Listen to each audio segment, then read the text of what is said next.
Assalamualaikum C7 students. I hope you will be fine and enjoying your summer vacations.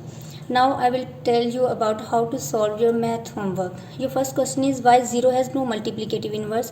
आपने reason बताना है कि जो 0 है उसका मल्टीप्लिकेटिव इन्वर्स क्यों नहीं होता. जो next question is -1/104/117 raise to power 0. अगर किसी भी फ्रैक्शनल नंबर्स में या वैसे ही नंबर में पावर 0 आए तो उसका आंसर क्या होता है वो आपने यहाँ पे लिखना है. जो नेक्स्ट क्वेश्चन इज सिंप्लीफाई. ये दोनों क्वेश्चन आपने बोर्ड मास रूल को यूज़ करते हुए सिंप्लीफाई करने हैं. प्रॉपर स्टेप आपने लिखने हैं और नीट राइटिंग में लिखने हैं. कोई भी स्टेप मिस नहीं होना चाहिए दोनों क्वेश्चंस में. जो next question is if m is equal to n then a raise to power m divides by a raise to power n. Answer क्या आएगा आपके पास.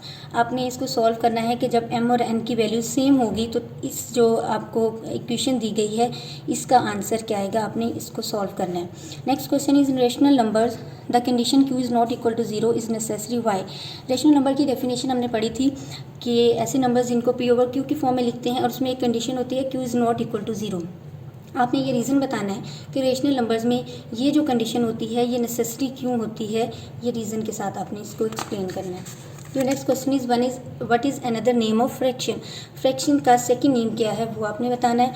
नेक्स्ट क्वेश्चन है find additive inverse of rational number. ये जो rational number है इनका additive inverse लिखना है. -107/205 एंड -8 इन दोनों का एडिटिव इन्वर्स फाइंड करना है आपने. Your next question is what is 8% of 600. 8% आपने फाइंड करना है 600 का. Next question is solve a square plus b square plus c square into ab plus bc. आपने इनको मल्टीप्लाई करना है. प्रॉपर स्टेप करने हैं, इसमें कोई स्टेप मिस नहीं होना चाहिए और नीट राइटिंग भी करना है आपने. Your next question is write the true for true and f for false statements. ये स्टेटमेंट्स कुछ लिखी हुई हैं, आपने इनको चेक करना है कि जो यहाँ पे स्टेटमेंट में बोला जा रहा है वो ट्रू है या फॉल्स है. जस्ट आपने ट्रू फॉल्स में आंसर देना है. ये first question is -1 raise to power 25 is same as -1 raise to power 50. आप इन दोनों को सॉल्व करेंगे, इसको और इसको. अगर इनका आंसर सेम आता है तो फिर ये स्टेटमेंट ट्रू होगी, अदरवाइज फॉल्स होगी. Second one is 1 raise to power 0 plus 2 raise to power 0 plus 3 raise to power 0 plus 4 raise to power 0 plus 5 raise to power 0. इसको सॉल्व करके आप चेक करें क्या वाकई आंसर 0 आता है. अगर 0 आता है तो ये स्टेटमेंट ट्रू होगी, अदरवाइज ये फॉल्स होगी. A perfect square is always positive. आपसे कहा जा रहा है कि परफेक्ट स्क्वायर हमेशा पॉजिटिव होता है, तो ये आपने बताना है कि ये ट्रू है या फॉल्स है. नेक्स्ट है the value of square root -0.16 is 0.04. इसको आप सॉल्व करेंगे, स्क्वायर रूट इसका फाइंड करेंगे. अगर इसका आंसर 0.04 आ रहा है तो ये ट्रू है, अदरवाइज फॉल्स. ये फॉर्मूला है आपका x² plus x-2 can be written as x-1 whole square. क्या हम इसको क्लोज करके इस फॉर्म में लिख सकते हैं, ये आपने बताना है. Area of circle is equal to pi multiply radius square. तो एरिया ऑफ सर्कल अगर यही होता है तो स्टेटमेंट ट्रू होगी, अदरवाइज ये फॉल्स होगी. Your next question is evaluate L ratio M ratio N while L ratio M is equal to 1/4 ratio 1/3 and M ratio N is equal to 1/2 ratio 1/5. आपको L ratio M और M ratio N की value दी हुई है. आपने find करनी है कि L ratio M ratio N की वैल्यू क्या होगी.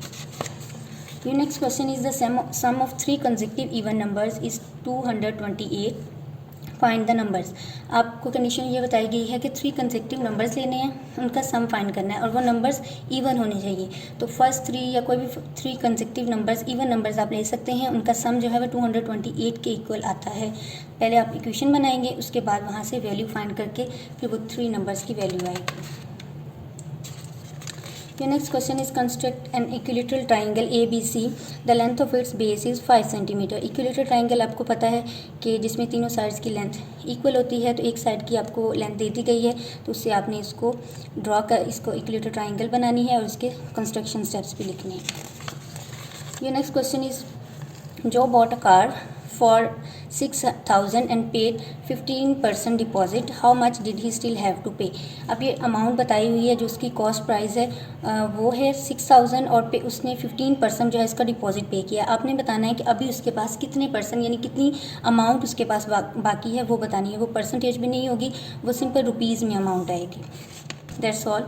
ये आपका मैथ का होमवर्क था. आपको बताया है कि ये किस तरह सॉल्व करना है. आपने नीट राइटिंग में स्टेप वाइज करना है, कोई भी स्टेप मिस नहीं होना चाहिए. Thank you. अल्लाह हाफिज़.